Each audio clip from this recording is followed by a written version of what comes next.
બનાસકાંઠા જિલ્લામાં ભારે વરસાદને લઈને કલેક્ટર શ્રી મિહિર પટેલની અધ્યક્ષતામાં ઉચ્ચ સ્તરીય બેઠક યોજાઈ। ત્યારે છેલ્લા 28 કલાક દરમિયાન વાવ થરાદમાં 13, બાબરમાં 16 અને સુઈગામમાં 17 ઇંચ વરસાદ નોંધાયો હતો। ત્યારે 500 થી વધુ લોકોનું સ્થળાંતર, રસ્તા ધોવાણથી 13 જેટલા ગામડાઓ સંપર્ક વિહોણા બન્યા હતા।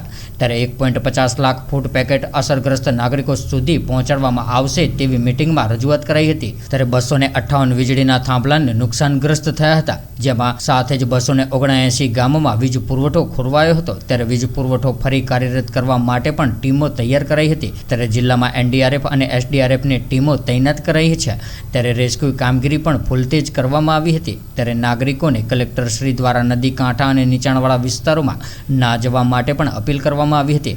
ત્યારે છેલ્લા 28 કલાક દરમિયાન બનાસકાંઠા જિલ્લાના સરહદી તાલુકામાં ભારે વરસાદ નોંધાયો છે। ત્યારે પવન સાથે ભારે વરસાદમાં ચારે તરફથી વરસાદી પાણી જોવા મળી રહ્યું છે અને સરહદી વિસ્તાર સુઈગામ, બાબર, વાવ અને થરાદ તાલુકામાં ભારે વરસાદ નોંધાયો હતો। ત્યારે બનાસકાંઠા જિલ્લાના કલેક્ટર મિહિર પટેલની અધ્યક્ષતામાં પ્રાંત કચેરી થરાદ ખાતે ડિઝાસ્ટરની ઉચ્ચ લેવલની બેઠક યોજાઈ હતી, જેમાં જિલ્લા કલેક્ટરશ્રીએ સંબંધિત અધિકારીઓને ભારે વરસાદ દરમિયાન જરૂરી તમામ પગલાઓ લેવા માટે સૂચના આપી હતી।